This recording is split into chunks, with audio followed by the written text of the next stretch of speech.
Hello students, welcome to B.Ed first semester classes. Today I will teach you philosophical and sociological perspective of education. शिक्षा के दार्शनिक और समाजशास्त्री परिप्रेक्ष्य।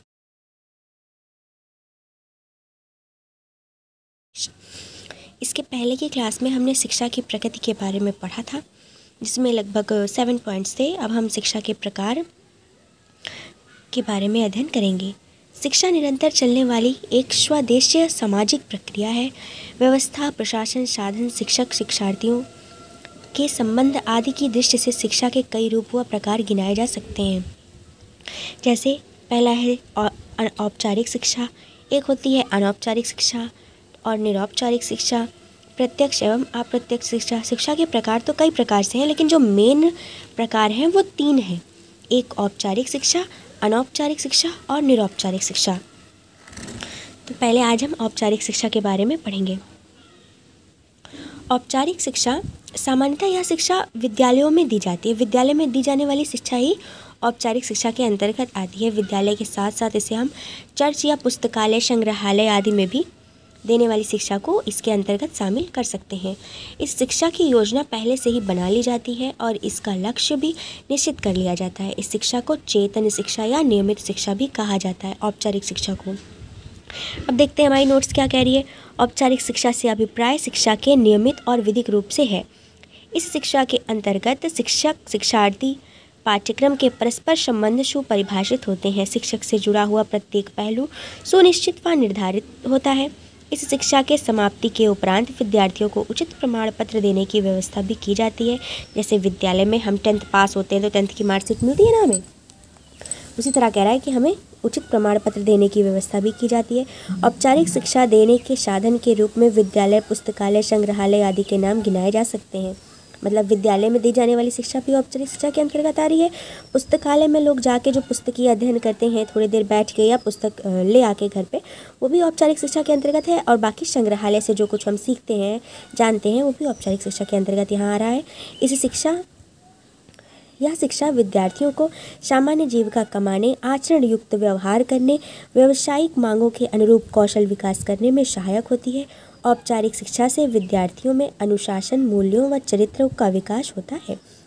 औपचारिक शिक्षा के 2 रूप हैं, सामान्य शिक्षा और विशिष्ट शिक्षा। इन दोनों का अध्ययन हम विस्तृत रूप से करेंगे, लेकिन पहले इसके तीनों प्रकार पढ़ लें। पहला औपचारिक, अनौपचारिक और निरौपचारिक, फिर हम इसका भी अध्ययन करेंगे। सामान्य शिक्षा और विशिष्ट शिक्षा क्या होती है, कैसे होती है, इसका भी अध्ययन आगे करेंगे।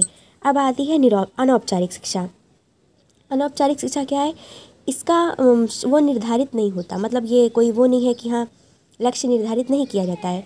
जैसे हिंदू संस्कृति के अनुसार यह शिक्षा बालक के जन्म के कुछ मास पहले से ही आरंभ हो जाती है। मतलब जब एक बालक का जन्म नहीं हुआ है, उसके पहले से जो वो सीख रहा है अंदर गर्भ में माँ के, उसे भी हम अनौपचारिक शिक्षा के अंतर्गत रख देते हैं। आप लोगों ने अभिमन्यु की कहानी तो सुनी ही होगी। उसने अपनी माता के ही गर्भ से चक्रव्यूह तोड़ना सीख लिया था। चलिए तब आज आप लोग बताइए कि अभिमन्यु की माँ का क्या नाम था। आप लोगों की पढ़ाई के साथ साथ आज आपके अध्यात्म की भी जानकारी ले ली जाए कि आप कितना जानते हैं। तब आगे चलते हैं। यह शिक्षा किसी भी मनुष्य को अनायास या आकस्मिक प्राप्त होती है। मतलब इंसान कुछ भी कर रहा है, किसी चीज़ से अगर उसे कुछ बोध हो रहा है, वो जान पा रहा है, तो उसी ही अनौपचारिक शिक्षा कहते हैं। आकस्मिक रूप से मिलती है, इसलिए इसे अचेतन शिक्षा भी कहते हैं। और औपचारिक शिक्षा को चेतन शिक्षा कहा गया था ना, चेतन शिक्षा या नियमित शिक्षा कहते हैं, तो इसे अचेतन शिक्षा कहा जाता है। इस शिक्षा में कोई निश्चित समय या निश्चित स्थान नहीं होता है, इसे इंसान कहीं भी सीख सकता है। कह रहा है औपचारिक शिक्षा शिक्षा के वृहद दर्शन से संबंधित है। इसे आकस्मिक, अनियमित और अविधिक शिक्षा भी कहा जाता है। इसमें किसी भी प्रकार की कोई औपचारिक निहित नहीं होती है, ना तो उद्देश्य पूर्व निश्चित होते हैं और ना ही स्थान, पाठ्यचर्या आदि। स्थान, पाठ्यचर्या आदि। अनौपचारिक शिक्षा के साधन के रूप में चर अचर में स्थित कोई भी व्यक्ति, वस्तु, स्थान, घटनाएं आदि सीखने के साधन बन सकती हैं। परिवार अनौपचारिक शिक्षा का एक अशक्त साधन माना गया है। इंसान परिवार में रहकर बहुत कुछ सीखता है, इसीलिए कहा जा रहा है कि इसे हम औपचारिक का नाम तो नहीं दे सकते, लेकिन परिवार अनौपचारिक शिक्षा का एक अशक्त साधन माना गया है। इसके साथ साथ खेल के मैदान, पास पड़ोस, पार्क, सार्वजनिक स्थल, धार्मिक स्थान आदि भी अनौपचारिक शिक्षा के साधन हो सकते हैं। मतलब ऐसा समझ लीजिए आप लोग कि जो हम लोग विद्यालय में पढ़ कर सीखते हैं, या जैसे विद्यालय या पुस्तक, मतलब जो हाँ आजकल के पाठ्यक्रम की सामग्री हम जो उससे समझ रहे हैं, पढ़ रहे हैं, सीख रहे हैं, वो सब औपचारिक के अंतर्गत आ रहा है। बाकी जीवन में इंसान बहुत कुछ सीखता है, बहुत कुछ जानता है, वो सब हर चीज़ कहाँ रखी जा रही है? अनौपचारिक शिक्षा के अंतर्गत रखी जा रही है। तीसरा हमारा प्रकार है निरौपचारिक शिक्षा। निरौपचारिक शिक्षा क्या होती है?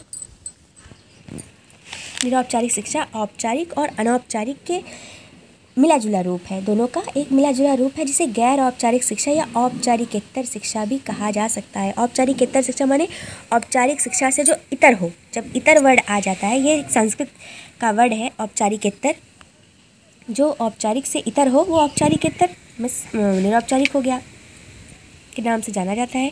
इस शिक्षा प्रणाली में एक लचीली शिक्षा प्रणाली अपनाई जाती है। इसमें ना तो औपचारिक शिक्षा की तरह कड़े नियमादि होते हैं और ना ही अनौपचारिक की भांति खुलापन होता है। इस शिक्षा में समय की बाध्यता भी नहीं होती है। अब देखते हैं निरौपचारिक शिक्षा। औपचारिक शिक्षा तथा अनौपचारिक शिक्षा के बीच के माध्यम का मार्ग होता है।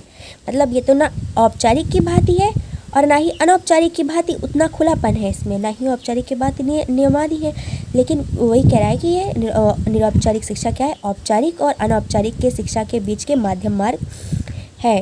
निरौपचारिक शिक्षा में उद्देश्य, पाठ्यक्रम, शिक्षण विधियाँ आदि निश्चित होते हैं, किंतु औपचारिक शिक्षा की भांति कठोर नहीं होते हैं। नियम होते हैं लेकिन औपचारिक शिक्षा की भांति कठोर नहीं होते हैं। वास्तव में निरौपचारिक शिक्षा नियंत्रण और अनियंत्रण का एक मिला जुला रूप होती है। लचीलापन इस शिक्षा का गुण होता है। प्रौढ़ शिक्षा, सतत शिक्षा, दूरस्थ शिक्षा निरौपचारिक शिक्षा के प्रमुख उदाहरण हो सकते हैं। प्रौढ़ शिक्षा माने जान रहे हैं आप लोग, जो बुजुर्गों को शिक्षा दी जाती है, या फिर ऐसे समझ लीजिए कि जो अपनी उम्र में नहीं पढ़ पाए, उसके बाद अगर उन्हें इच्छा जागृत हुई या किसी कारणवश उन्हें पढ़ना पड़ रहा है या इच्छा से ही इंसान पढ़ता है, तो उन्हें उस शिक्षा को हम प्रौढ़ शिक्षा कहते हैं। सतत शिक्षा जान ही रहे हैं, जो लगातार शिक्षा चल रही है वो सतत शिक्षा है। दूरस्थ शिक्षा आगे हम पढ़ाएंगे। निरौपचारिक शिक्षा के ये प्रमुख उदाहरण हैं। Thank you.